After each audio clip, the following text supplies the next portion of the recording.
Alors, bonjour tout le monde. Donc, on va commencer à l'heure prévue. Donc, je vous souhaite la bienvenue à ce colloque sur la planification financière et fiscale des pré-retraités et retraités.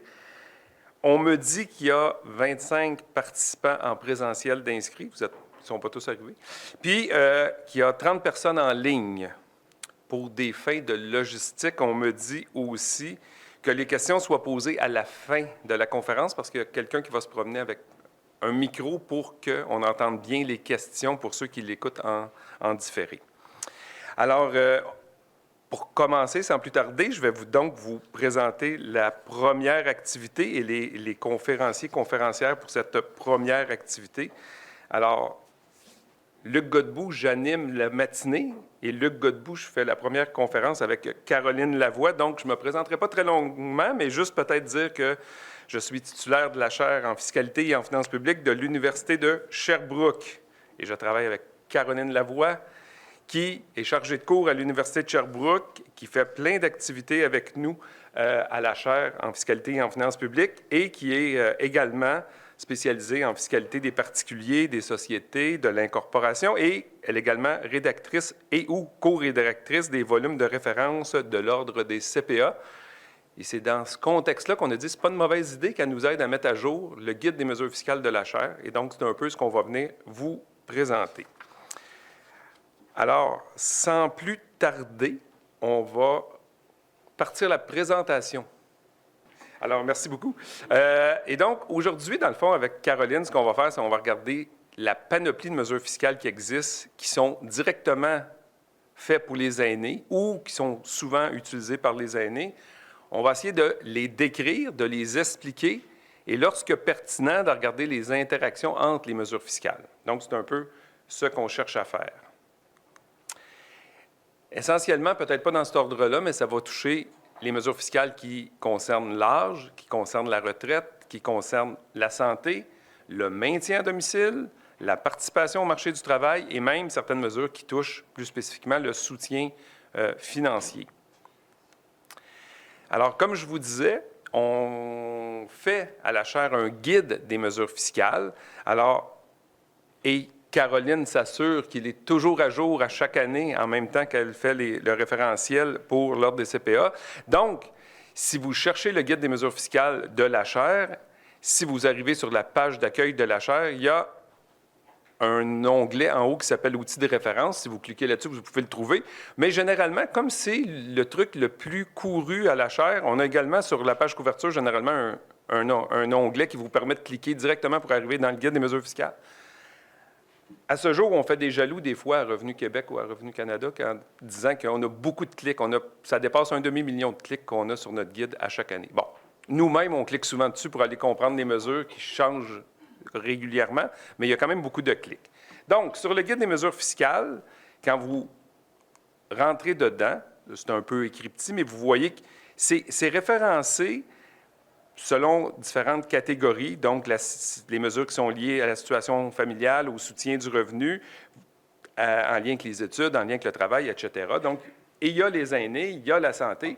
Et un élément aussi qui est intéressant qu'on se fait dire, c'est que si on analyse une mesure, bien, on l'a fait tant fédéral que Québec. On n'est pas en train d'écrire juste la mesure du Québec puis aller sur un autre site pour comprendre la mesure fédérale. Donc, quand c'est fait, quand c'est possible, exemple, les frais médicaux, on va analyser les deux, puis on dit les distinctions entre les deux gouvernements s'il y a lieu. Donc, c'est une particularité aussi que nous avons. Fait que si on regarde pour la santé, une fois qu'on arrive sur santé, par exemple, bien là, il y a 8 ou 9 ou 10 crédits qui sont détaillés, qui peuvent être expliqués. Si on va pour les aînés, bien là, il y a 8 ou 10 ou 11 crédits qui peuvent être expliqués en lien avec les aînés. Il y a des crédits qui peuvent se retrouver qu'un onglet parce que ce n'est pas tous les gens qui raisonnent le cerveau de la même façon. Donc, une mesure, ça peut être associé aux aînés, mais ça peut être associé au travail. Donc, la mesure peut se retrouver aux deux places, mais on finit par la trouver. Puis après ça, on finit par essayer de la comprendre.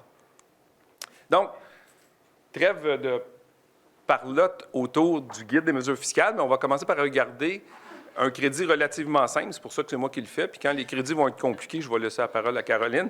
Mais crédit, puis Caroline, elle a le droit de donner plus d'informations que moi parce qu'encore une fois, les mesures fiscales, moi, je les raisonne en économiste et non pas en planificateur et avec plein de détails. Là, ça cogne à la porte, mais est-ce que je vais répondre ou ou je continue? C'est comme à vous de choisir. Donc, crédit d'impôt en raison d'âge. Donc, encore une fois, vous voyez, donc, mesure qui est faite, la fiche, c'est dans le fond, on va regarder les paramètres communs. Donc, dans les deux cas, tant au fédéral qu'au Québec, c'est des crédits d'impôt qui sont non remboursables. C'est des crédits d'impôt qui peuvent être transférés, donc en tout ou en partie à son conjoint. Il y a quand même une condition, il faut être encore avec le conjoint au moment du transfert. Là. Donc, il faut, à la fin de l'année, vivre encore ensemble, sinon on ne pourra pas transférer à son ex-conjoint. Puis le critère d'admissibilité pour avoir droit au crédit d'impôt en raison d'âge, dans les deux cas, c'est avoir 65 ans ou plus à la fin de l'année. Donc, c'est un élément commun aux deux mesures. Si on regarde le crédit d'impôt en raison d'âge pour le gouvernement fédéral, pour 2023, le crédit a une valeur maximale de, mettons, 8 400 $. On a droit au taux de 15 %. Il faut noter que, quand c'est une mesure fédérale, de la façon que c'est calculé, l'économie d'impôt qui découle de la mesure est au taux du crédit, est au taux de 15 %, mais il y a l'abattement qui s'applique, donc la valeur est un peu moins grande pour les Québécois. C'est un détail, là, mais il faut quand même le garder à l'esprit.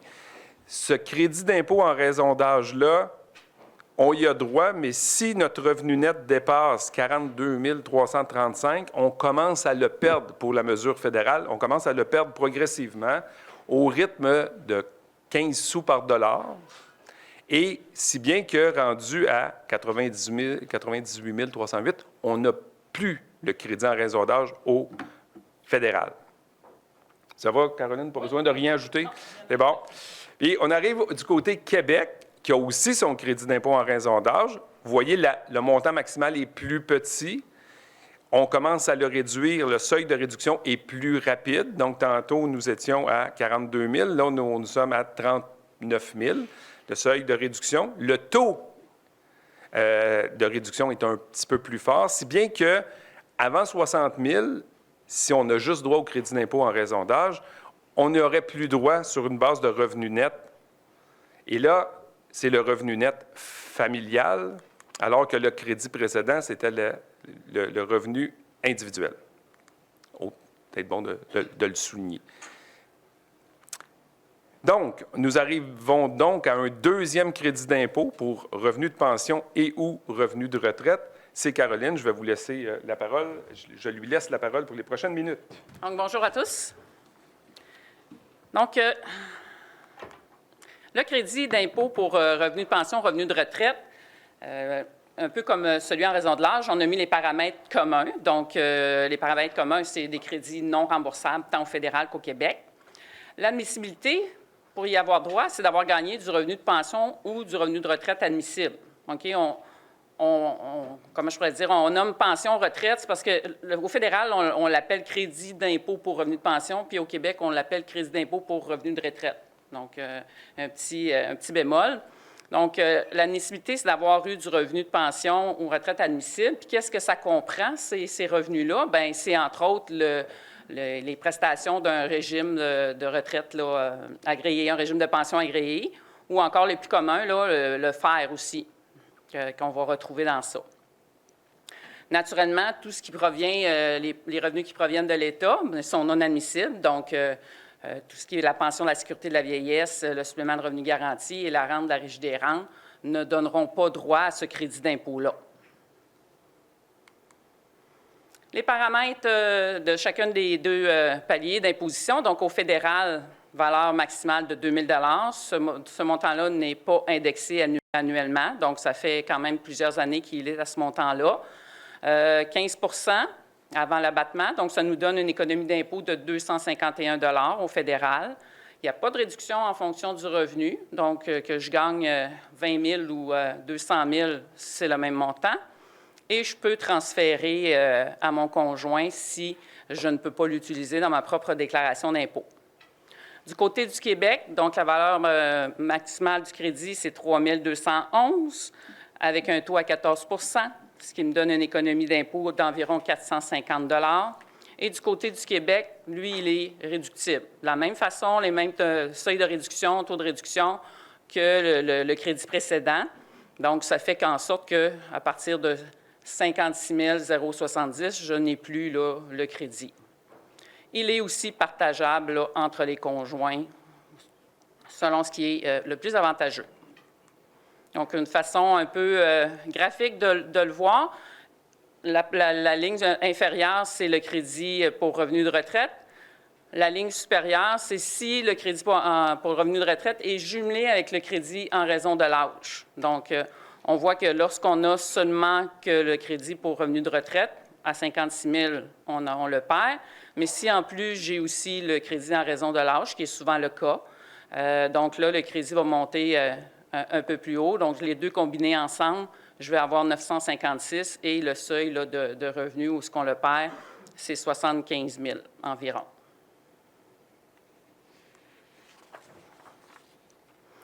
Autre crédit, bien, ce n'est pas un crédit, c'est plus une mesure que les personnes qui gagnent du revenu de pension admissible peuvent faire, donc le fractionnement de revenus. Les paramètres communs, c'est pas mal similaire tant au Québec qu'au fédéral. Donc, c'est un choix conjoint annuel. C'est un choix que je fais à chaque année. Puis si je le fais pour une année d'imposition, ça ne me lie pas pour les autres années subséquentes. Okay? C'est un choix vraiment annuel. C'est important que les deux conjoints soient d'accord, parce que lorsqu'il y a fractionnement de revenus, bien, on devient solidairement responsable de l'impôt qui résulte du montant transféré. Donc, c'est important que les gens le savent et qu'ils soient conscients de ça. On peut transférer jusqu'à 50 du revenu admissible au fractionnement. Et c'est quoi les revenus qui sont admissibles? Bien, c'est les mêmes revenus que pour le crédit en raison pour revenu de retraite, là. Donc, principalement les prestations d'un régime de pension agréé et les FER. Une petite particularité du Québec, c'est qu'on doit, à l'auteur du fractionnement, doit avoir 65 ans minimum. Au fédéral, ce n'est pas nécessaire. On pourrait avoir 60 ans. Dans la mesure où on a gagné du revenu de pension admissible, on peut fractionner avec notre conjoint. Mais au Québec, depuis quelques années, on doit avoir 65 ans pour faire le fractionnement. Bien, en fait, l'auteur du transfert doit avoir 65 ans. Il est possible de faire un choix de fractionnement différent au Québec de celui fait au fédéral. Donc, je ne suis pas obligée de dire au fédéral, peut-être que c'est avantageux de dire je transfère 50 de mon revenu à ma conjointe, mon conjoint, mais peut-être qu'au Québec, ça ne l'est pas du tout, ou je peux juste transférer 25 Donc, je ne suis pas obligée d'avoir le même montant de revenus fractionné. Autre point, qui n'est pas nécessairement précisé là, mais on peut le faire de façon rétroactive. Okay? La majorité des mesures fiscales, crédits, déductions d'impôts, lorsqu'on ne les a pas utilisées, qu'on a oublié des prendre, on a 10 années pour aller les récupérer antérieures. Mais pour le fractionnement de revenus, je peux aller de façon faire un choix tardif, si on peut dire, mais seulement pour les 3 dernières années. Donc, petite particularité différente là, des autres crédits ou mesures.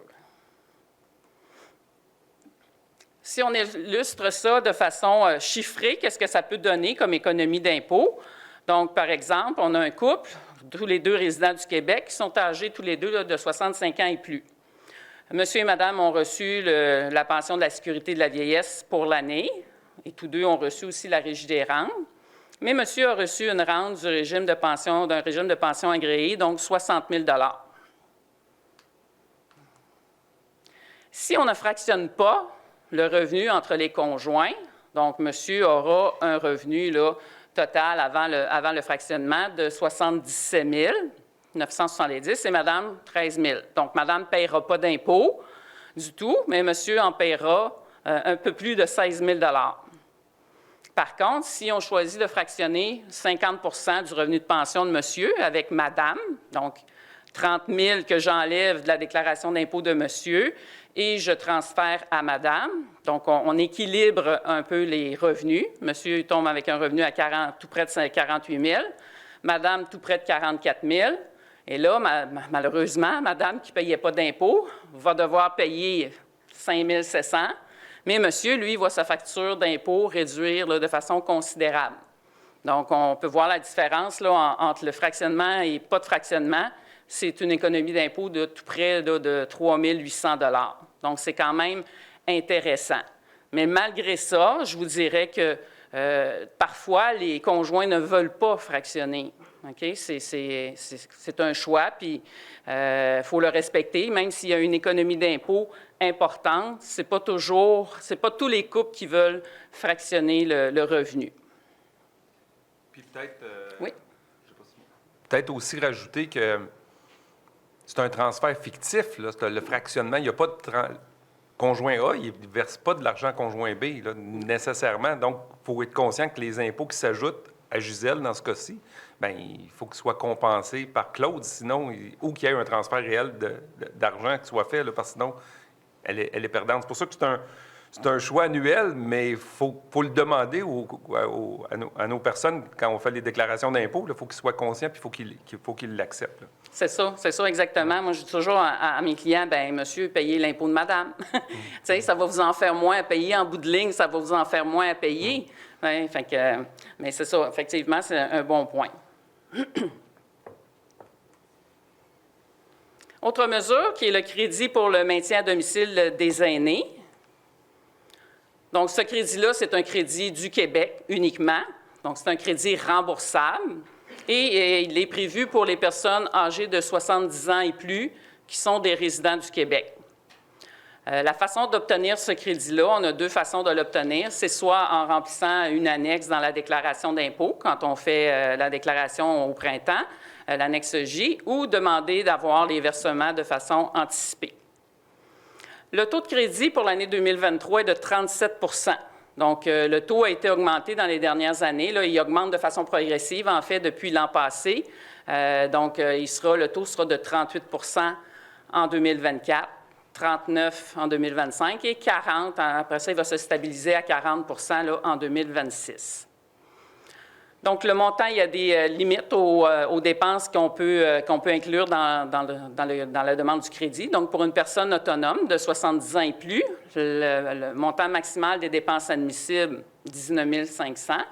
Pour une personne non autonome, 25 500. Et ça, bien, c'est par personne. Donc, si j'ai un couple qui ont tous les deux 70 ans et plus, bien, chacun, on peut considérer 19 500 de dépenses pour chacun. Donc, tout près là, de 39 000, si je ne m'abuse, là, de dépenses qui pourront être considérées. Oui? Est-ce que c'est par année? C'est par année. OK, donc il n'y a pas de plafond à vie? Non, il n'y a pas de plafond à vie, c'est vraiment à chaque année. Donc, il y a un seuil de réduction pour le crédit. Donc, la personne seule, autonome ou le couple composé de personnes autonomes, bien, on va réduire à partir d'un revenu familial qui dépasse 65 700. Et qui ne dépasse pas 106 000. On a une première réduction qui s'effectue à 3 %.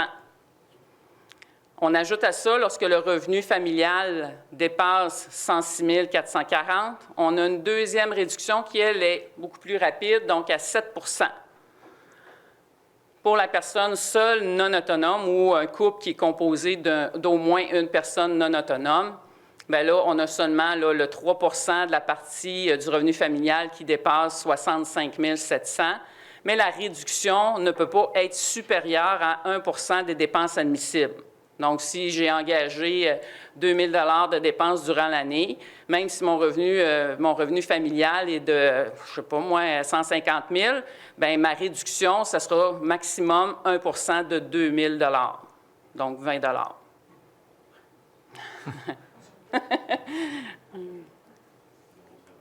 Oui. On va voir, il y a plusieurs, dans le fond, les dépenses admissibles vont varier en fonction du lieu où j'habite.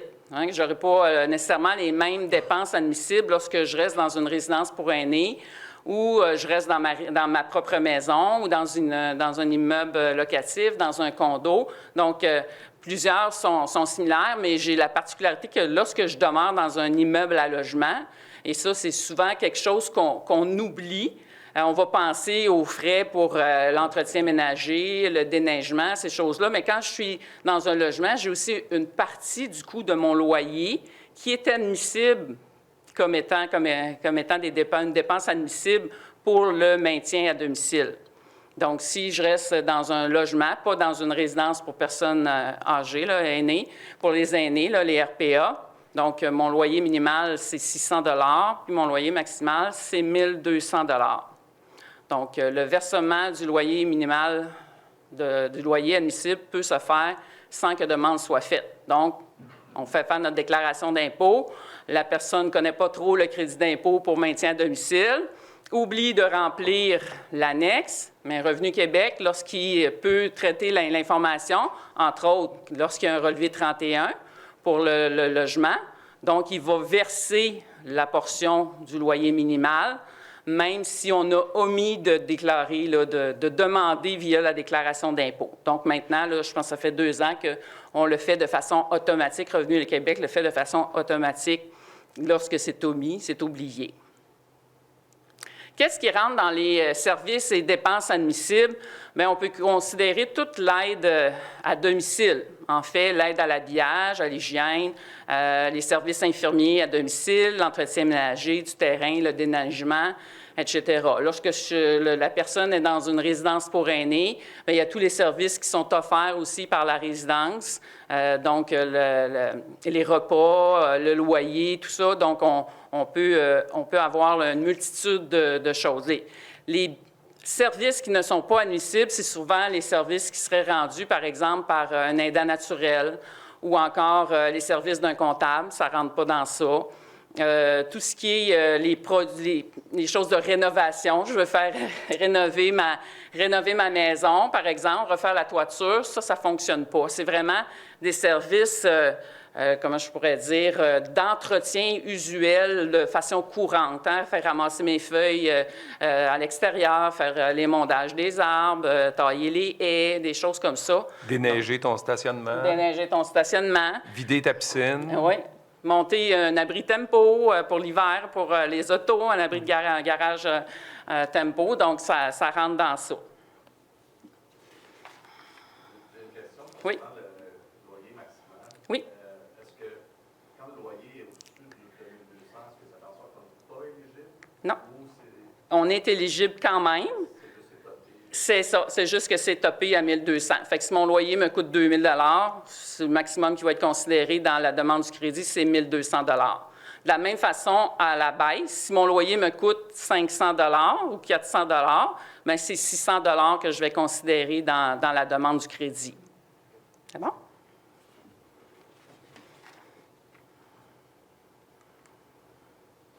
Donc, de façon visuelle, pour une personne seule autonome ou un couple autonome, donc on voit que la réduction est quand même graduelle et lente, pas nécessairement rapide, là, pour vraiment ne plus avoir droit au crédit. Pour une personne seule, ça va jusqu'à 180 lorsque j'aurai 192 000 de revenus. Et pour un couple, donc jusqu'à 295 000 de revenus, je perdrai le crédit. Mais jusque-là, il n'y a pas de problème. Là, ça me permet, il a été modifié il y a 2022, ça l'a élargi un peu la possibilité d'aller demander le crédit pour maintien à domicile. Juste un petit ajout aussi. Oui. Peut-être, on dit crédit maximal, 7 215. Ça, c'est 37 fois 19 500. Là. Fait qu'il faut que tu aies 19 500 de dépenses à 37 pour avoir droit au crédit maximal. Puis c'est là que tu le perds, puis on dit jusqu'à 192 000. Mais quelqu'un qui a juste 2 000 de dépenses, fois 37 ça donne un chiffre beaucoup plus petit. Quand tu le perds, tu vas le perdre avant 192 000. Là. Mais cela dit, quand on regarde les seuils de sortie, 192 000, 295 000, puis qu'on pense à la pension de sécurité de la vieillesse où tu l'as perdu beaucoup plus tôt ou d'autres crédits, c'est quand même long comme perte. Là, ça pourrait être beaucoup plus rapide si le gouvernement le voulait. Là. C'est pour ça qu'on a rajouté la deuxième petite pente que vous voyez qui est quand même un peu plus abrupte, là, passer 106 000. C'est 65 000. Ouais. 65 700. Là, là on a une diminution qui est plus rapide. Oui? Juste pour avoir un ordre de grandeur, disons sur un loyer de 1 200, est-ce que c'est quoi la OK, bien, c'est 1 200. Donc, on va prendre en considération 1 200 fois 12 mois, fois 5 fois 37 Donc, ça fait quand même pas un gros montant. OK? Donc, si je prends, je crois, le 600, je n'ai pas en tête le montant pour le 1 200, là, mais pour le 600 ça représente environ 125-130 d'économie de remboursement là, pour une année complète. Fait que si mon loyer, je considère qu'à 1 200, peut-être un 250, 270 d'économie d'impôt. Mais je le paye pareil, mon loyer. Donc, si je peux récupérer 200 c'est tant mieux. Oui, en effet. Donc, quoi dire sinon, à part ça? Ah, naturellement, bien, lorsque je suis dans des centres de santé, genre CHSLD, bien, c'est sûr que je ne peux pas demander. Là, j'ai déjà tous les services qui sont offerts par l'établissement, donc je ne suis pas admissible au crédit là, pour le maintien à domicile.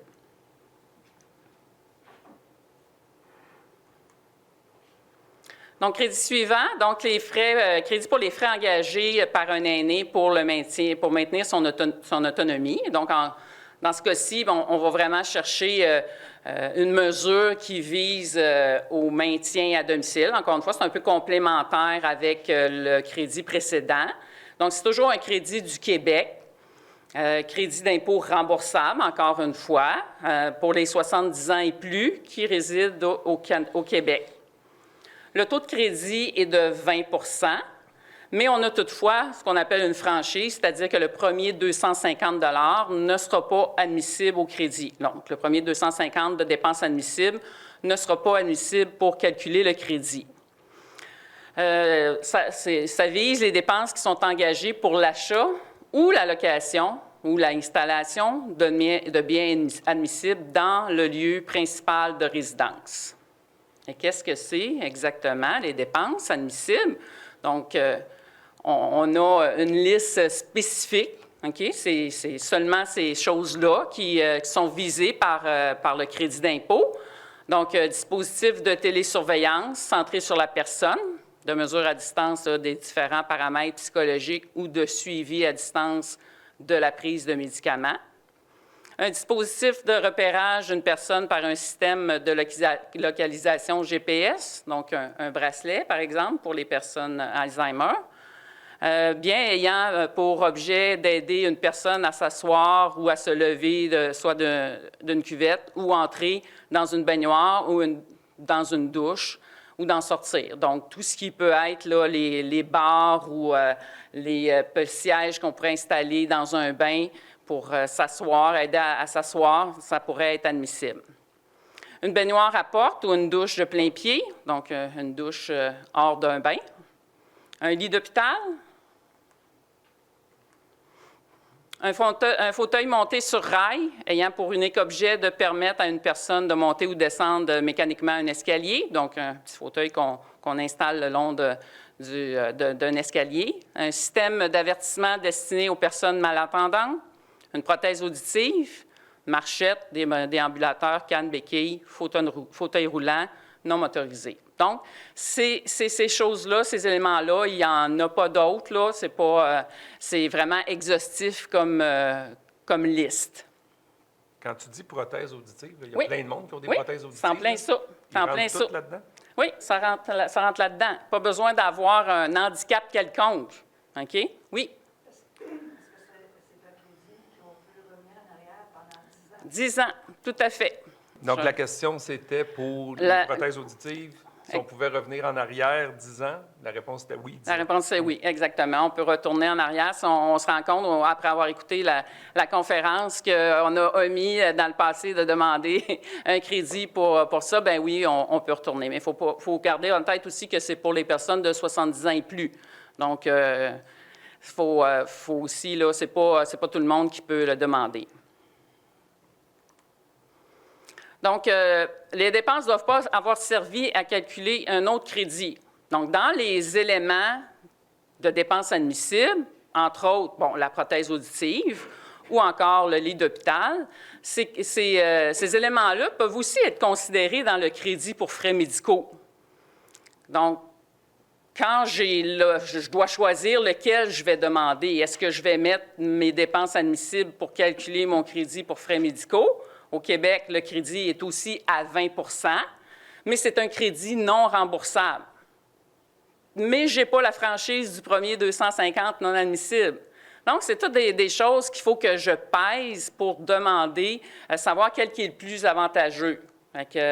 C'est important, puis ça vaut le coup de vérifier qu'est-ce qui est le mieux. Un est remboursable, l'autre ne l'est pas. Les deux ont 20 % de crédit, mais un me dit que mon premier 250 ne sera pas admissible, tandis que pour les frais médicaux, ça sera le plein montant qui sera admissible au crédit. Il y a aussi, complémentaire à ce crédit-là, le crédit d'impôt à l'égard des frais engagés par un aîné pour un séjour dans une unité transitoire de récupération fonctionnelle, donc une maison de santé. C'est un grand terme pour désigner la maison de santé. Donc, c'est complémentaire.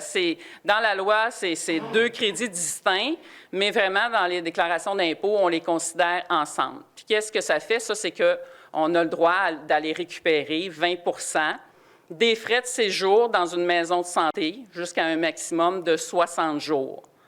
Mais je ne suis pas limitée à un séjour par année. Je pourrais avoir 2, 3, 4 séjours de 60 jours durant l'année. Je pourrais les réclamer les 3. Mais si je reste dans une maison de santé pour une période de 100 jours, bien, je pourrais considérer 60 jours dans la demande du crédit. Puis, chose particulière aussi, c'est que pour les maisons de santé, on n'a pas la franchise du 250 $. Donc, c'est les pleins frais qui sont payés à la maison de santé pour les services dans la maison de santé qui sont admissibles au crédit d'impôt.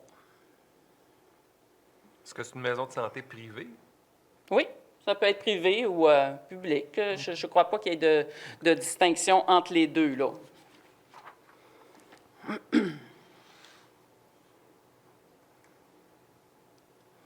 Passons maintenant au crédit d'impôt pour l'accessibilité domiciliaire. C'est un crédit du fédéral, donc crédit non remboursable. Maximum des dépenses admissibles, c'est 20 000 $. Le taux de crédit, 15 % avant l'abattement.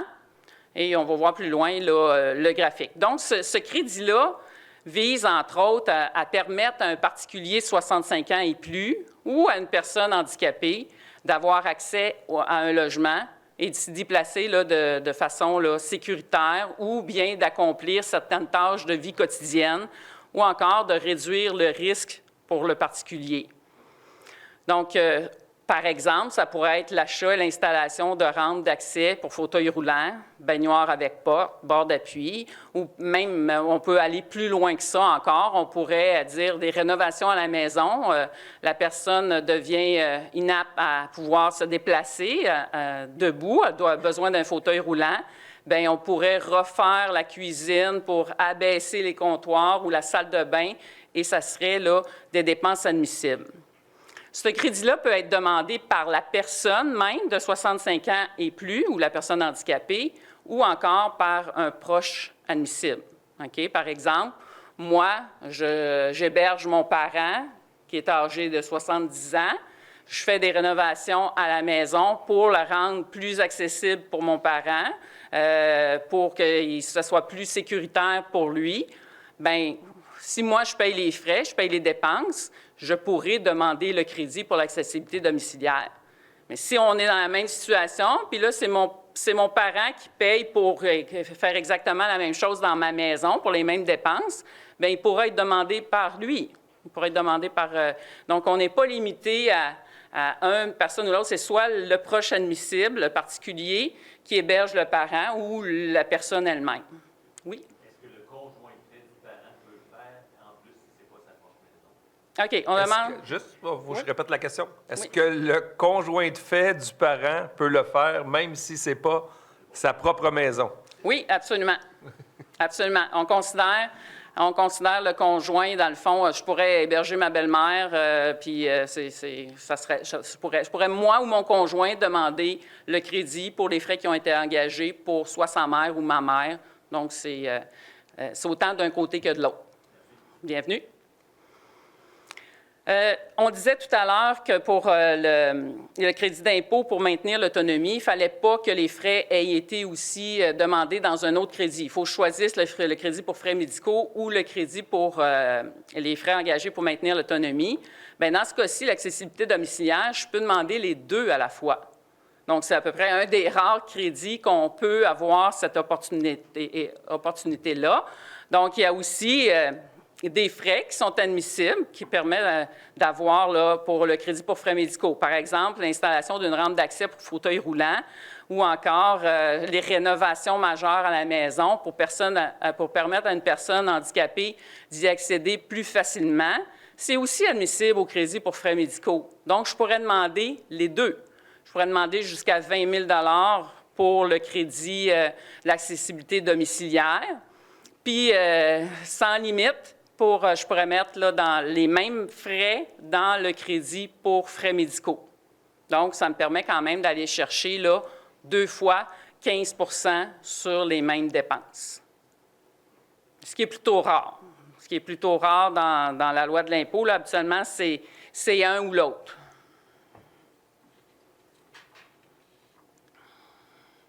Naturellement, les dépenses expressément exclues de ça, bien, on a toutes les dépenses qui sont engagées pour les travaux de réparation, d'entretien annuel périodique. Donc, il faut que ce soit quelque chose, les travaux que je fais faire, que ce soit de nature durable et non pas juste pour, je ne sais pas moi, l'entretien ménager ou des choses comme ça qui reviennent de façon périodique. Les dépenses engagées pour acquérir un bien qui peut être utilisé indépendamment des travaux de rénovation.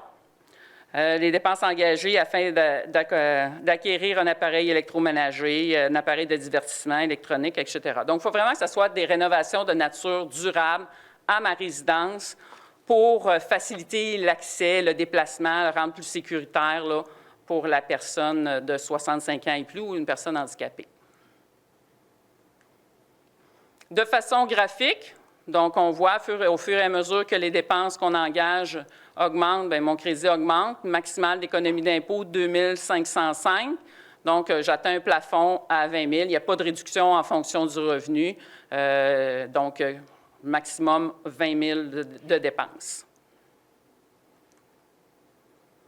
Ensuite, le crédit d'impôt pour la rénovation d'habitations multigénérationnelles. On va quand même passer rapidement sur ce crédit-là parce que tout à l'heure, il y a une autre conférence qui va suivre la nôtre qui vont parler là, justement des habitations intergénérationnelles, mais pour les grandes lignes. Donc, c'est un nouveau crédit. C'est sa première année, en 2023, qu'on va pouvoir l'utiliser.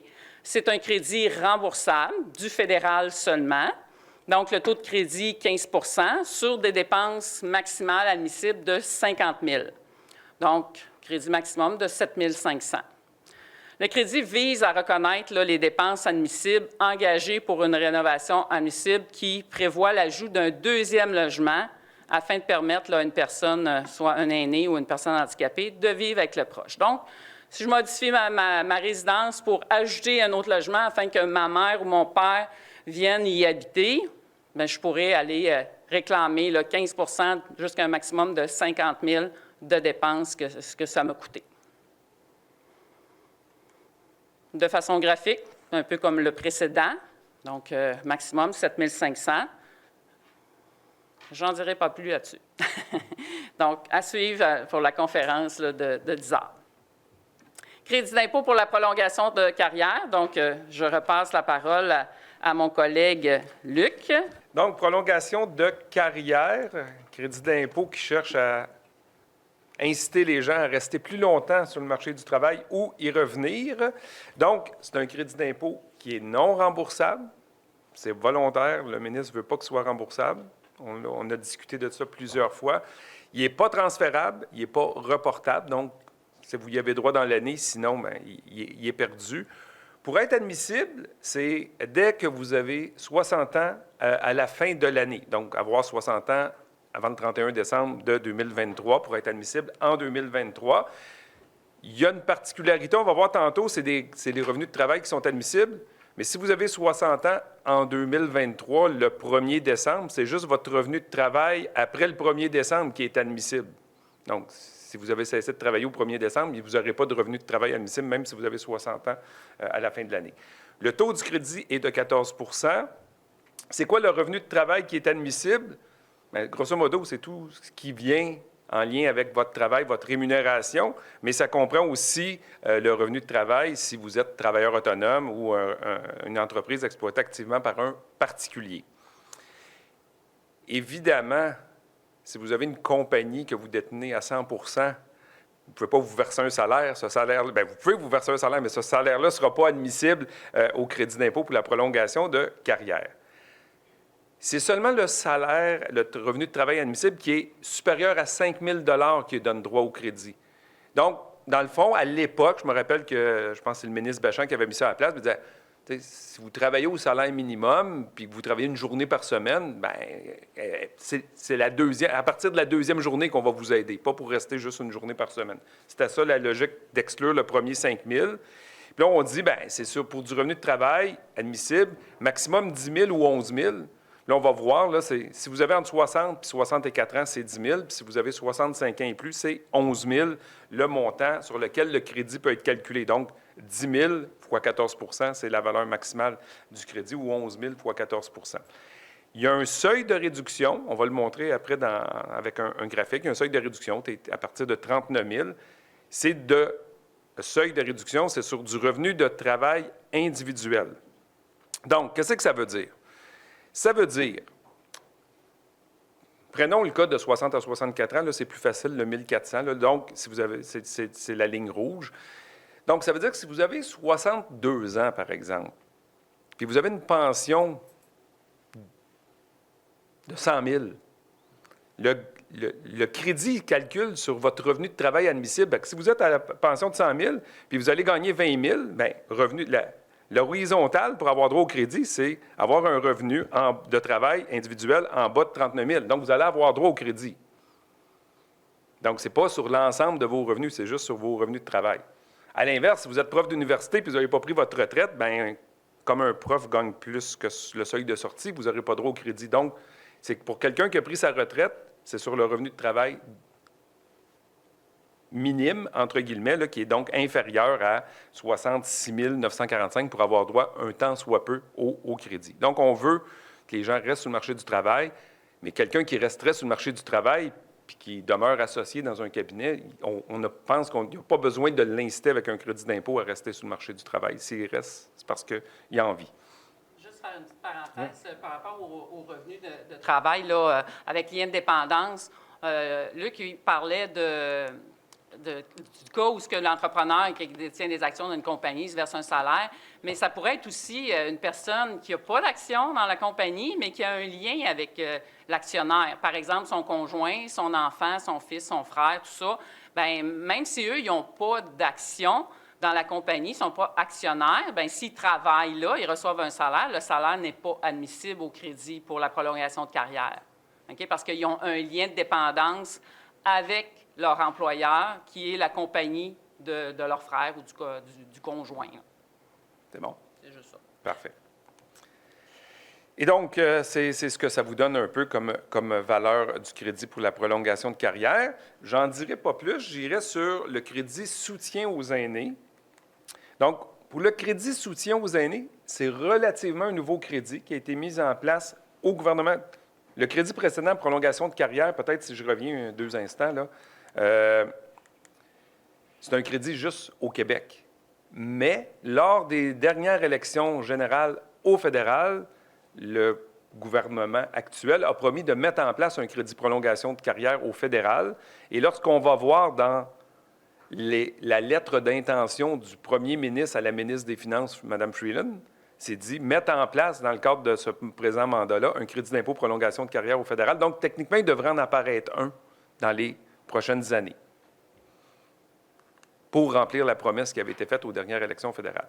Si on va au crédit soutien aux aînés, je vous disais que c'est relativement un nouveau crédit, Québec seulement, donc qui a été mis en place en 2018, dans la foulée des élections de 2018. Il a commencé assez modestement. Au début, c'était 200 $. Il a été doublé en 2021 à 400 $. Et là, vous voyez la valeur du montant du crédit. Donc, le montant que les gens reçoivent, c'est 2 000 $ par aîné admissible. Donc, on est passé de 200 à 400 à 2 000. C'est un crédit qui est quand même important. Donc, crédit remboursable pour être admissible 70 ans à la fin de l'année. Il y a d'autres critères, là, mais grosso modo, si vous êtes au Québec, vous devriez avoir droit, citoyen canadien, résident permanent, temporaire, protégé au sens de la loi sur l'immigration. Il y a quand même des exclusions. On a pris la peine de préciser pour ce crédit-là que si vous êtes prisonnier pour plus de 6 mois, on ne vous enverra pas 2 000 $ par aîné admissible. Donc, et si vous êtes un particulier exonéré aussi. Là, on dit ici, dans le cas, 2 000 $ non indexés. Au début, il y a aussi Caroline qui a dit pour le crédit pour revenu de pension du fédéral qui est à 2 000 $ non indexé. Bon, c'est un hasard que ce soit les deux cas 2 000, là, mais ça veut dire que dans toute la présentation, quand on n'en parle pas, c'est indexé là, dans le système global. Et là, quand on le précise, quand ça ne l'est pas. Donc, c'est non indexé. Vous allez voir que c'est un hybride ici, ce montant-là. Il y a des choses indexées dans le crédit et des choses qui ne le sont pas. Le crédit peut être partagé entre les conjoints, réclamé par un seul partagé ou réclamé par un seul membre du couple aussi. Bon.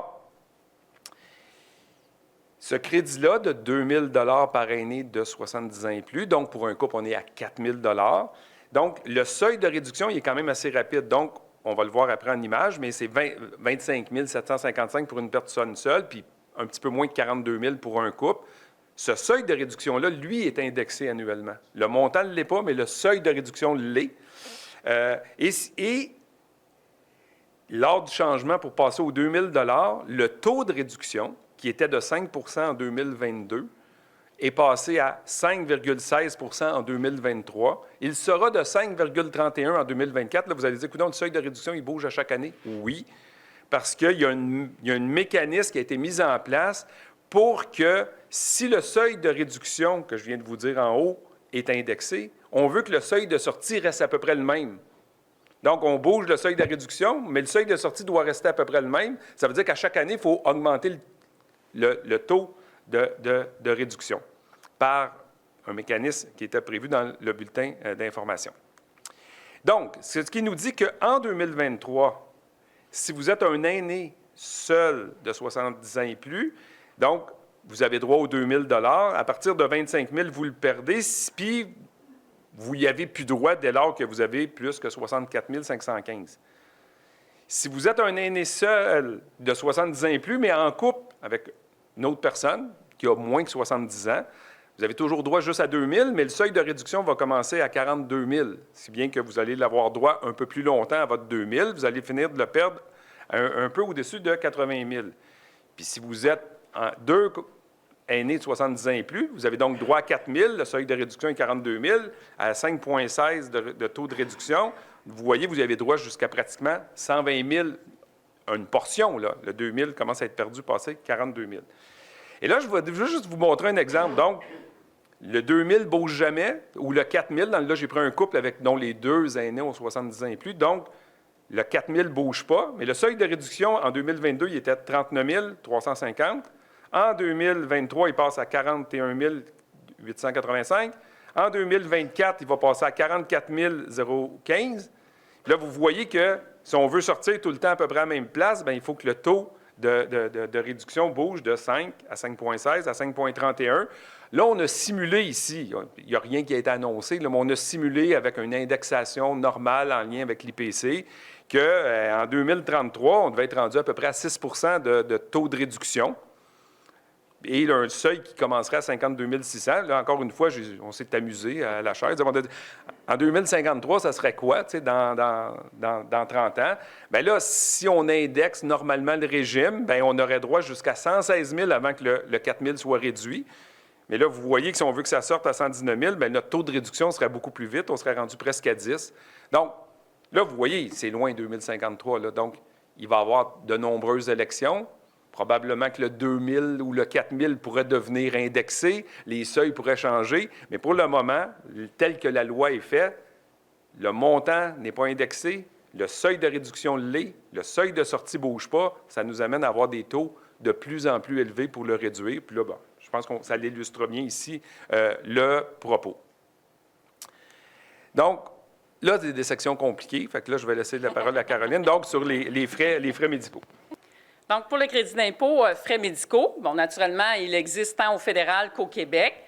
Les paramètres communs, c'est que on a tous les deux crédits non remboursables, mais on a aussi un crédit remboursable qui existe pour les frais médicaux. Lui est un petit peu moins connu parce qu'il s'adresse principalement aux particuliers à plus faible revenu. Okay? On va voir tout à l'heure les paramètres. Là, généralement, autour de 30 000 de revenus, je n'ai plus droit au crédit remboursable. Donc, c'est pour ça qu'on n'y pense pas souvent, qu'on l'oublie. Mais j'ai les deux. J'ai autant un que l'autre. J'ai aucun plafond au niveau des dépenses admissibles. Donc, je pourrais avoir 50 000 de frais médicaux puis le demander, mais assurément une révision, une vérification pour savoir si tous mes frais étaient bien admissibles au crédit. Les frais médicaux qui sont admissibles, c'est ceux qui ont été payés pour moi-même, mon conjoint, mes enfants mineurs à charge, plus aussi ceux payés pour une personne à charge majeur, soit un enfant, mon parent, mon père, ma mère, grand-père, grand-mère, dans la mesure où je subviens aux besoins de cette personne-là. Donc, si moi, je paye, mon parent reste avec moi, puis c'est moi qui paye ses frais médicaux, bien, je peux considérer que je subviens à ses besoins. Hein. C'est moi qui paye l'hypothèque de la maison, c'est moi qui paye peut-être l'épicerie ou peu importe. Bien, si je paye ses frais médicaux, naturellement, c'est important de considérer que je les ai payés. Hein, je ne pourrais pas dire, les mettre dans ma déclaration si je ne les ai pas payés, mais parce que mon parent a un faible revenu, lui, il ne peut pas récupérer rien pour ses frais médicaux, donc je vais les mettre dans ma déclaration d'impôt à moi. Non, je ne peux pas faire ça. Il faut que je les ai payés pour pouvoir les considérer dans ma déclaration d'impôt. Donc, c'est ça. Je pourrais considérer pour toutes les personnes à charge, dans le fond, pour lesquelles j'ai payé les frais médicaux. De façon générale, les frais admissibles sont assez similaires, tant au fédéral qu'au Québec, mais on a quelques particularités, quelques exceptions où on a un traitement différent du fédéral du Québec, entre autres la monture pour les lunettes. Donc, au fédéral, il n'y a pas de problème. Ma monture m'a coûté 1 200 $. Je vais remettre 1 200 $ dans mes frais médicaux. Tandis qu'au Québec, bien, la monture, c'est 200 $, peu importe le prix que j'ai payé. C'est un maximum. Donc, si ça m'a coûté moins, c'est correct, mais si ça me coûte plus, je ne peux pas considérer dans mes frais médicaux plus de 200 $. Non indexé. Non indexé. Effectivement, parce que ça aussi, hein, ça augmente le coût des lunettes. La prime d'assurance à la RAMQ. Donc, ça aussi, ça a un traitement différent. Ça rentre dans les frais médicaux, mais le Québec va considérer la prime que j'ai payée dans l'année d'imposition, tandis que le fédéral va considérer celle que j'ai payée dans l'année. Donc, celle que j'ai payée dans l'année, c'est celle que j'ai payée pour l'année d'imposition précédente. Donc, il y a une petite différence. Je considère dans mes frais médicaux au fédéral la prime que j'ai payée dans la RAMQ dans ma déclaration d'impôt précédente, tandis que le Québec, c'est l'année courante. Il y a aussi des services et des soins qui ne sont pas admissibles au fédéral. On considère là, dans ça l'homéopathie, l'ostéopathie, la naturopathie. Donc, c'est des frais qui sont admissibles au Québec dans les frais médicaux, mais pas au fédéral. On ne les considère pas, là, c'est exclu.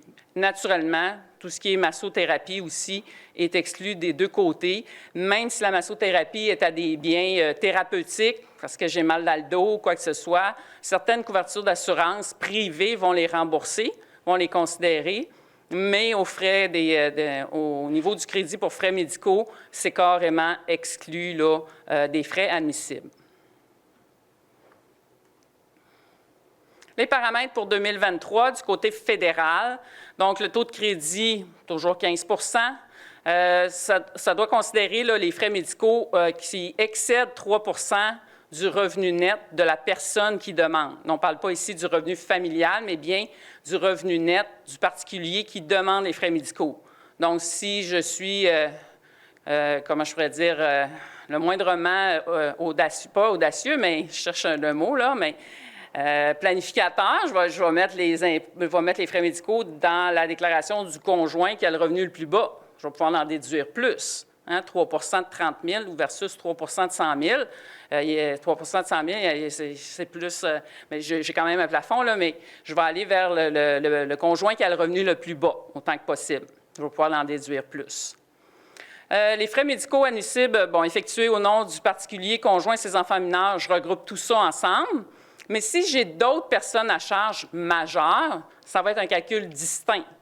Fait que mes frais médicaux pour moi, mon conjoint, mes enfants, je vais considérer tous ensemble, puis c'est ce qui va excéder 3 de mon revenu.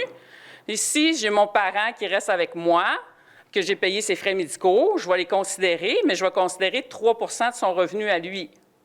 Okay? Donc, pour calculer ce qui est admissible dans le calcul du crédit, c'est un calcul distinct des autres frais médicaux.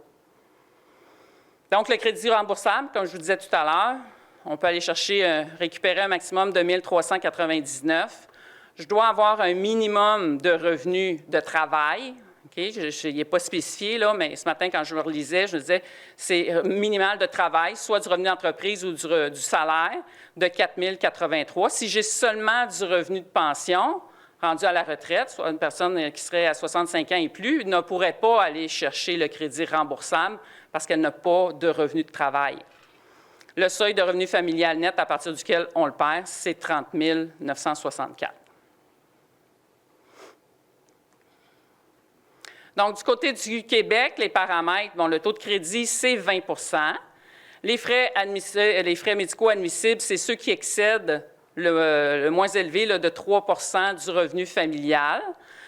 Donc, tantôt, c'était 3 de la personne qui demande le crédit. Bien, au Québec, c'est 3 du revenu familial. Donc, là, ça vient peut-être m'en enlever un petit peu plus là, de frais qui ne sont pas admissibles. Puis, je n'ai pas de plafond. Au fédéral, c'était, mettons, 2 900, là, mon plafond, pour considérer le calcul, mais au Québec, il n'y a pas de plafond. Donc, si je gagne 200 000 de revenu familial, bien, 3 de 200 000, ça veut dire que mon premier 6 000 n'est pas admissible au crédit d'impôt. On va regrouper tous ensemble les frais qui ont été payés pour le particulier, le conjoint, les enfants et toute autre personne à charge. Donc, je ne vais pas faire un calcul distinct pour les personnes majeures à charge, pour qui je subviens là, aux besoins. On considère tous ensemble. Et le crédit d'impôt remboursable, là, c'est similaire, c'est la même chose. C'est le seuil de revenu minimal, c'est, encore une fois, c'est du revenu de travail, entreprise ou salaire. Et il faut que ça soit supérieur là, à 3 470. Il existe aussi du côté du Québec un crédit d'impôt remboursable pour les frais payés relativement à des soins médicaux qui ont été dispensés dans une région extérieure à celle où je reste. Par exemple, je reste en campagne, je reste un peu, pas loin des grandes villes, des grands centres. Donc, il n'y a peut-être pas tous les services dans la région où je demeure. Donc, peut-être si j'ai besoin de rencontrer un oncologue ou un spécialiste dans un domaine particulier, bien, si ce spécialiste-là, il n'est pas disponible dans ma région pour que j'aille le consulter, si je dois me déplacer à 200 km ou plus, bien, je pourrais là, mettre dans les frais médicaux pour ce crédit-là. Mes frais de déplacement, ça peut être les déplacements d'auto, les repas, le stationnement, si je dois rester à l'extérieur aussi, l'hébergement. Donc, même chose, ça va rentrer. Puis la particularité, c'est que, oui, le taux de crédit de ce crédit-là est à 20 aussi, mais il n'est pas réduit. On ne considère pas le 3 Donc, les pleins frais sont admissibles au crédit. Donc, si ça m'a coûté 2 000 pour me déplacer, tout ça, je n'aurai pas une réduction en fonction du revenu familial. C'est le montant complet qui est admissible au crédit de 20 Il se calcule indépendamment dans la déclaration d'impôt. C'est un calcul distinct que du crédit pour frais médicaux. Crédit pour personnes handicapées. Donc, encore une fois, on le retrouve au fédéral et au Québec. Il n'a pas le même nom. Crédit pour personnes handicapées au fédéral. Puis, du côté du Québec, c'est pour déficience grave et prolongée. Mais les paramètres sont très, très similaires. Donc, tous les deux, c'est un crédit d'impôt non remboursable. particulier doit avoir une déficience grave et prolongée des fonctions physiques ou mentales pour une période minimale de 12 mois. Ça pourrait revenir, hein? Je pourrais avoir une période là, d'incapacité. Moi, j'aime mieux dire incapacité que déficience. Incapacité pour une période de 2, 3, 5 ans, mais due à une maladie. Et après ça, je retrouve la santé et je perds le crédit. C'est pas obligé d'être indéfiniment à vie, l'incapacité. La déficience doit affecter la capacité du particulier à accomplir les activités courantes de vie quotidienne, donc s'habiller, s'alimenter, marcher, parler, entendre, ou affecterait là, sa capacité s'il ne recevait pas des soins thérapeutiques. Naturellement, pour avoir le droit à ce crédit-là, ça prend une attestation médicale.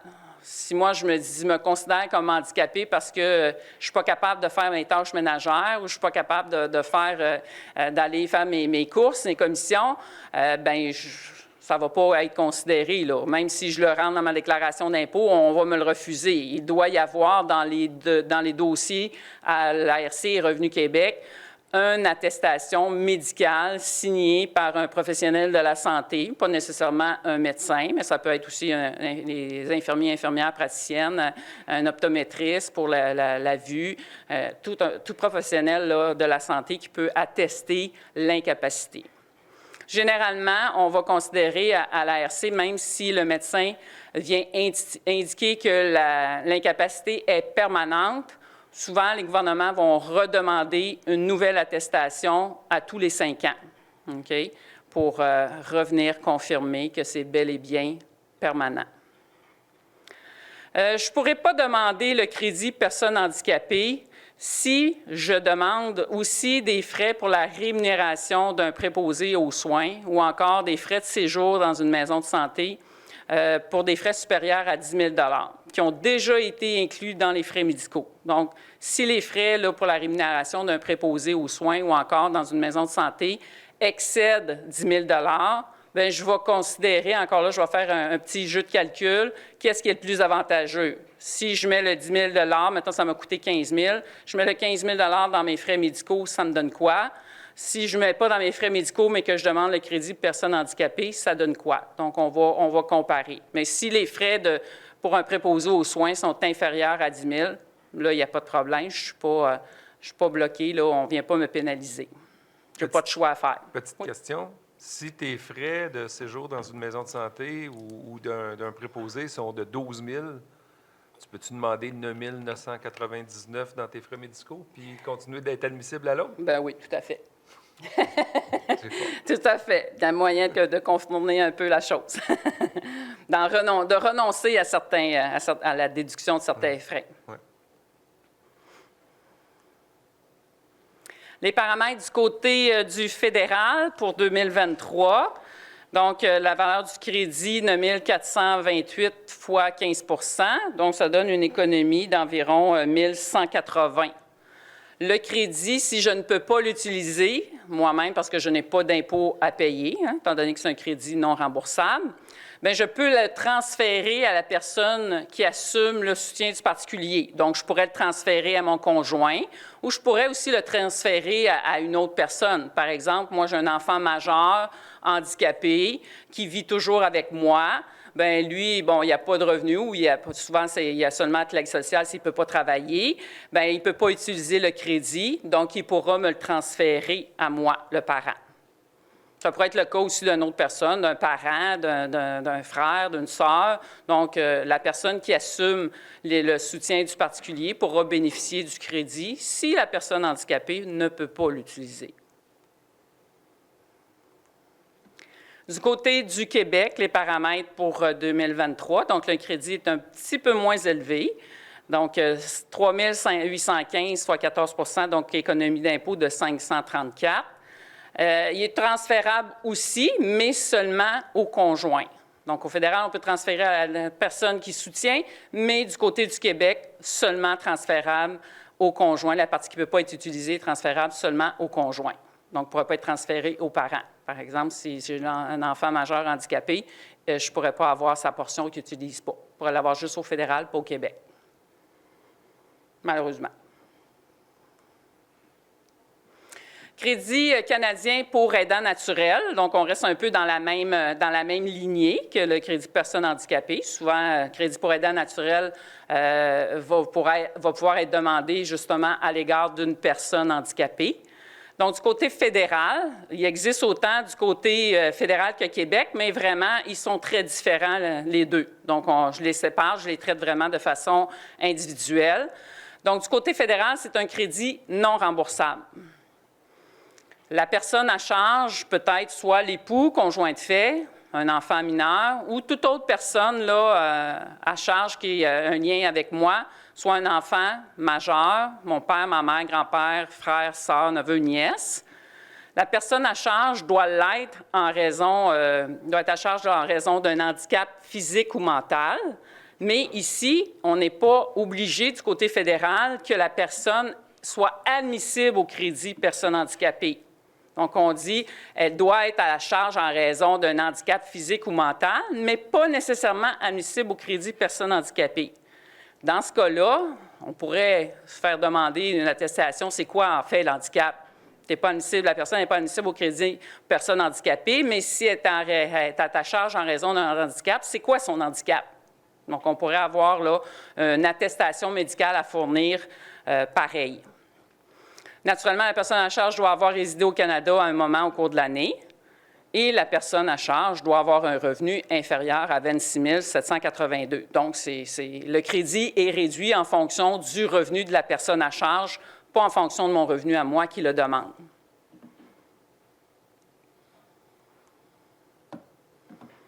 Le crédit est basé sur 2 montants.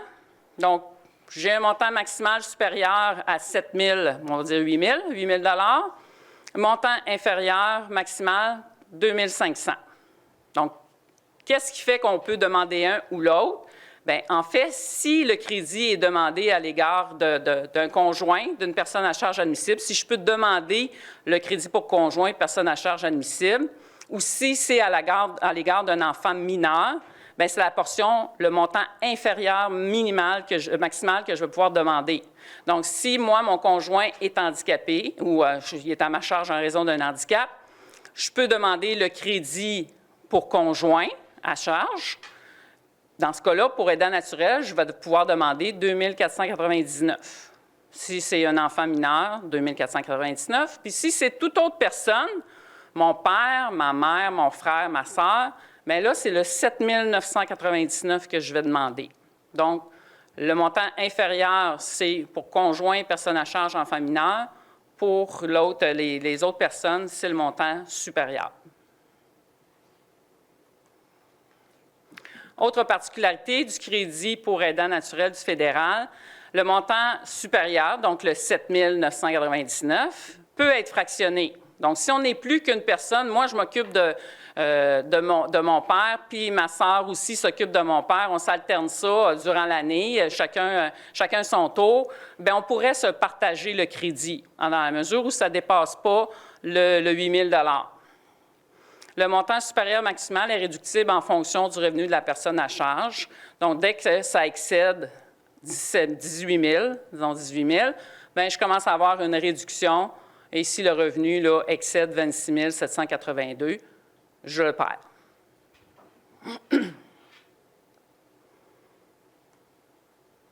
Du côté du... Oui? La question de la salle, ça dit, il y a donc 2 personnes différentes, frères ou sœurs, qui peuvent s'occuper d'un parent. Est-ce que le parent doit habiter chez l'un d'eux ou doit habiter avec ces personnes-là? Non, c'est ça. Le crédit pour aidant naturel du fédéral, je n'ai pas l'obligation de vivre avec la personne à charge. OK? Cette notion-là n'est pas obligatoire. Donc, mon parent pourrait rester chez lui. Mais si moi, je m'occupe d'aller faire ses courses, d'aller faire son épicerie, l'accompagner dans ses visites médicales, des choses comme ça, bien là, je pourrais demander le crédit quand même s'il ne vit pas avec moi. Je n'ai pas l'obligation d'avoir une cohabitation. D'accord? Bienvenue. Du côté du Québec, donc le crédit pour personne, pour proche aidant, donc c'est un crédit qui est relativement nouveau sous cette forme-là. Il a été modifié là, il y a quelques années. Les paramètres pour 2023, bien, dans le fond, le crédit pour proche aidant du Québec se décline en 2 volets. OK? Il y a deux façons de le demander. C'est soit la personne, le volet 1, la personne aidée admissible a 18 ans et plus et a une déficience grave et prolongée. Volet 2, personne aidée admissible, 70 ans et plus, il n'y a pas d'obligation d'avoir une déficience dans ce cas-là. Donc, à la base, j'ai un montant universel pour les deux cas, pour les deux volets, qui, lui, est remboursable. Donc, 1 383. De toute façon, l'autre aussi est remboursable. Là, ce que je voulais dire, c'est qu'il n'y avait pas de réduction en fonction du revenu de la personne à charge.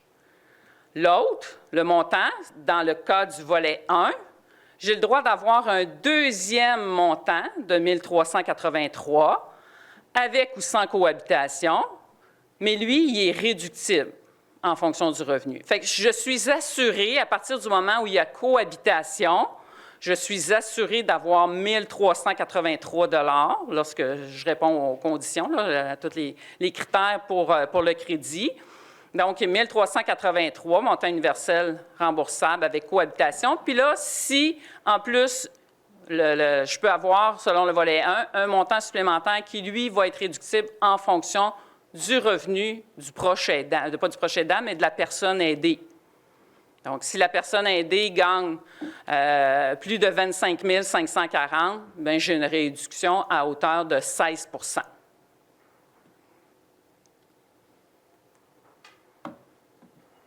Donc, si on regarde un peu les caractéristiques de la personne aidée, donc cela, le volet 1, personne de 18 ans et plus, atteinte d'une déficience grave et prolongée des fonctions mentales, physiques, ayant besoin d'une assistance quotidienne là, pour accomplir ses activités de vie courante. Donc, j'ai l'obligation d'avoir une attestation de déficience qui soit là, dans les dossiers à Revenu Québec. Du volet 2, comme je disais tout à l'heure, bon, personne âgée de 70 ans et plus sans déficience. Donc, si moi, je décide d'héberger mon parent, parce qu'il a 70 ans et plus, il n'y a pas d'handicap, bien, je vais pouvoir demander le crédit pour personne, pour proche aidant, selon le volet 2. Donc, selon le volet 2, le seul montant que je vais pouvoir avoir, c'est le 1 383. Par contre, si mon parent il est handicapé, bien, je vais pouvoir aller chercher le 1 383 parce qu'il reste avec moi. Puis je pourrais aussi, dans certaines situations, aller chercher l'autre 1 383 qui, lui, est réductible en fonction du revenu de mon père, de mon parent.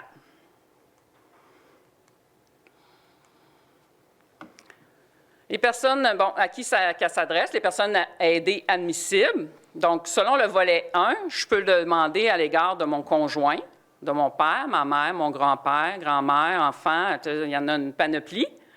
Ou encore, je peux le demander même à l'égard d'une personne sans lien familial. Donc, je pourrais le demander à l'égard, par exemple, d'un ami, d'un voisin, okay, qui est naturellement, selon le volet 1, il faut toujours garder en tête que la personne doit être handicapée, donc je dois avoir une attestation médicale. Si la personne n'a pas de lien familial avec moi, bien, je dois obtenir une attestation signée par un médecin traitant que la personne, mon ami, a besoin d'assistance. Okay? C'est un formulaire, là, formulaire requis TP 1029.an.a. Bien, la personne aidée, mon ami, va faire remplir ce document-là par son médecin, venant attester que moi, je lui apporte un soutien et qu'il a besoin de moi pour accomplir ses activités de vie quotidienne. Donc, puis ce formulaire-là, il est renouvelable tous les 3 ans. Donc, on va redemander un nouveau formulaire à tous les 3 ans pour attester que c'est toujours moi là, qui subvient aux besoins. Selon le volet 2, donc personne âgée de 70 ans et plus sans handicap, donc je peux le demander à l'égard de mon père, ma mère, grand-père, grand-mère, tout ascendant là, en ligne directe avec la personne aidante ou le conjoint. Donc, je pourrais le demander à l'égard de mon beau-père, ma belle-mère. La personne aidée, dans le cas du volet 2, ne peut pas comprendre le conjoint, ni l'enfant, ni le petit-enfant, ni le neveu, la nièce, le frère, la sœur. Donc, même si moi, j'héberge ma sœur qui a 70 ans, 75 ans, bien, je ne pourrais pas le demander à son égard si elle n'est pas handicapée. Si mon père reste avec moi, oui, je peux le demander. Donc, des petites particularités là, qui sont technique. De plus, pour avoir droit au crédit pour proche aidant, je dois avoir une période de cohabitation. Donc, ce n'est pas une journée dans l'année qui va me permettre, parce que mon père est venu en vacances 2 semaines durant l'année, ça ne me fera pas en sorte que je vais pouvoir demander le crédit à son égard. Je fais souvent demander, là, mais dans le fond, il faut qu'il y ait une cohabitation, une période d'aide, peut-être pas nécessairement cohabitation, parce qu'encore là, la personne n'est pas obligée de rester, de demeurer avec moi. Si elle ne demeure pas avec moi, bien, je vais avoir moins, tout simplement. Je n'aurai pas le premier 1300, là, je vais avoir juste le deuxième, celui qui est réductible. Donc, je vais avoir au moins 365 jours consécutifs, avec au moins 183 jours dans l'année d'imposition. Donc, si mon parent commence à vivre avec moi aujourd'hui, 30 novembre, bien, pour 2023, je ne pourrais pas le demander à son égard. Je n'ai pas 365 jours consécutifs, puis je n'ai pas 183 jours dans l'année. OK? Cette période-là va être supprimée, là, ce critère-là comment je pourrais dire, de cohabitation ou de période d'aide. S'il y a eu du décès durant l'année, là, on oublie. Tu sais, si je commence à m'occuper de mon parent handicapé en janvier 2023, puis qu'il décède en novembre 2023, bien, je vais pouvoir, même si je n'ai pas eu 365 jours, puis que j'ai eu mon 183 jours, mais je n'ai pas eu 365 jours, je vais quand même pouvoir le demander parce que ça fait tomber, le décès fait tomber là, la limite, cette limite-là. Le décès fait tomber la limite de 365, mais pas 183. Non, bien, non. Juste 365 jours. C'est bon. On peut le partager. C'est un crédit qui est partageable. Donc, encore une fois, comme le fédéral, toutes les personnes, là, si chacune des personnes aidantes a cohabité avec la personne pendant au moins 90 jours, on pourra partager le crédit. Autre restriction, la personne aidée admissible ne doit pas habiter dans une résidence pour aînés, les fameux RPA, ni dans une installation du réseau public, donc les CHSLD ou encore les, comment on les appelle, là, j'ai oublié le nom, peu importe, ça ressemble au CHSLD, les... Maison des aînés? Non, pas Maison des aînés, les... voyons, je le dis, mais peu importe. On le sait, il va peut-être me revenir tantôt. Donc, ça vient un peu restreindre, là, tu sais, si je donne un support à mon parent qui reste dans une résidence pour aînés, dans un RPA, bien, on a déjà tous les soins dans le RPA hein, qui sont offerts, l'infirmière, les repas, tout ça. Donc, on considère qu'on ne sera pas admissible là, pour avoir le crédit. Donc, c'est un crédit qui est quand même assez complexe dans son ensemble parce qu'il y a plusieurs critères pour y avoir droit ou pas. Donc, se référer à quelqu'un de spécialisé, au besoin. Je te repasse la parole, Luc.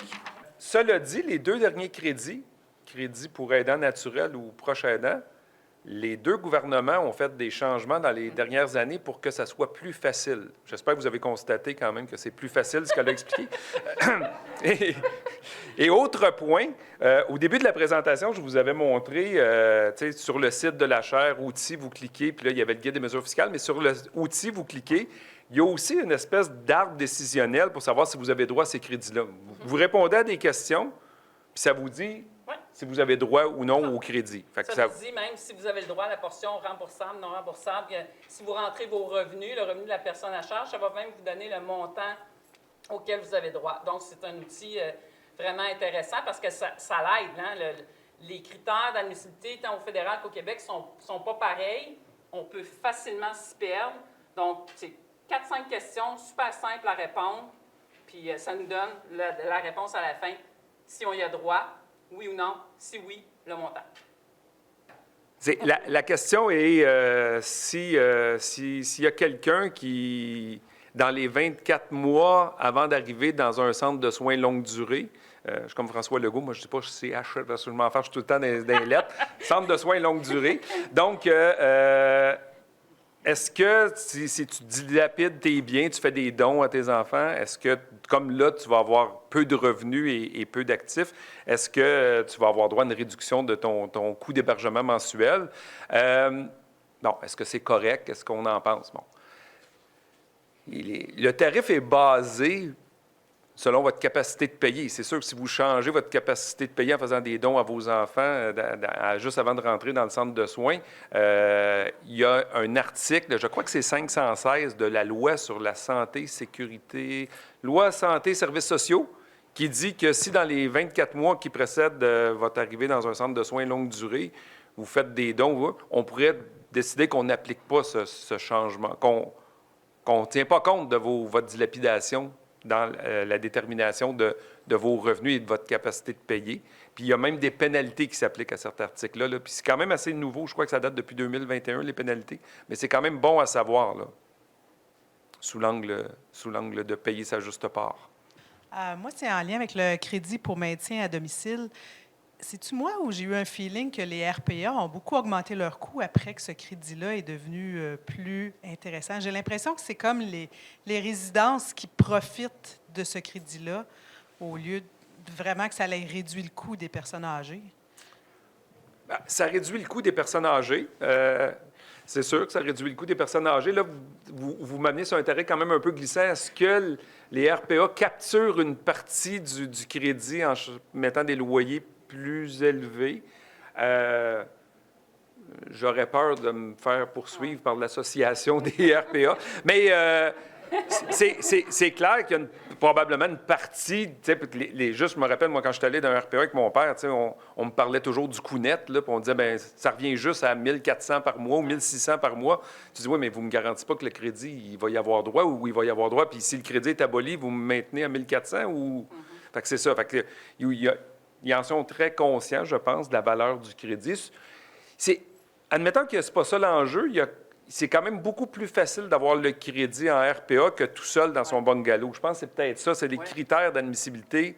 Parce que tantôt, oui, vas-y, Caroline. Il y a aussi le fait que dans un RPA, bien, c'est la résidence qui le demande. Oui. Qui remplit les formulaires pour le demander, puis elle demande pour que la personne le reçoive de façon anticipée. Okay? Tandis que si je reste dans ma maison, bien, il y en a plusieurs qui passent à côté parce qu'ils ne savent pas, parce qu'ils se disent que ça ne vaut pas vraiment la peine ou quoi que ce soit. Bien, tandis que dans le RPA, bien, les administrateurs, ils s'en occupent. C'est eux autres qui le font. T'sais, ils vont remplir toute la demande, ils vont envoyer ça à Revenu Québec pour que la personne là, puisse savoir de façon anticipée.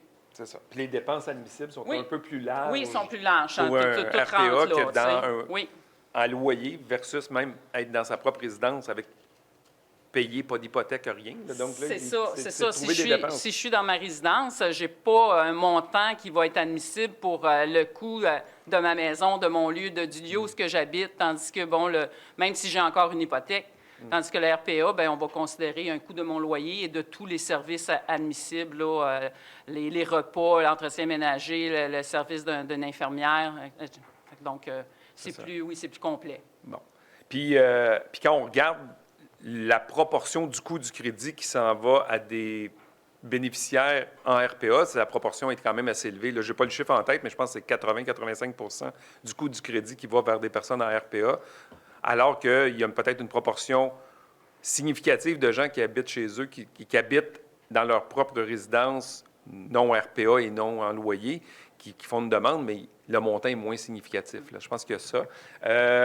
Tantôt, comme vous m'ameniez sur un terrain glissant avec les RPA, je garderais peut-être aussi l'autre élément qui est glissant dans ce truc-là, c'est que ça prend des factures.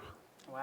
C'est aussi, on dit, hey, en région, les gens, ils n'utilisent pas le crédit. Oui, c'est parce qu'il y a quelqu'un qui déneige c'est ça, sans facture. Il y a quelqu'un qui vient installer le bris tempo sans facture. Ben oui, mais c'est tout ça, tu n'as pas droit au crédit après. C'est ça, il faut le garder aussi, garder en tête. Là. Question au fond, oui, je crois. Oui, bonjour. À propos des frais médicaux qui doivent être payés par la personne qui veut les déduire, vous avez dit tantôt. Oui. Je comprends bien le principe, mais la question que je me pose, un client, par exemple, qui dépose systématiquement 500 $, 1 000 $ dans le compte de banque de ses parents, de sa mère, son père, etc., peut-il être considéré avoir payé les frais médicaux? Parce que l'argent a servi évidemment à ça, puis c'est sa mère ou son père qui l'a payé. C'est une très bonne question. Je dirais vraiment, c'est une question de fait. Si l'enfant verse, si j'ai bien compris, là, l'enfant, dans le fond, verse de l'argent à ses parents pour que le parent paye ses choses de vie, là, ses médicaments, sa nourriture, ces choses-là. Honnêtement, je ne saurais pas quoi répondre. Est-ce qu'on pourrait le mettre? Oui, je les ai payés, mais je les ai pas payés directement, indirectement. Est-ce que ça pourrait passer?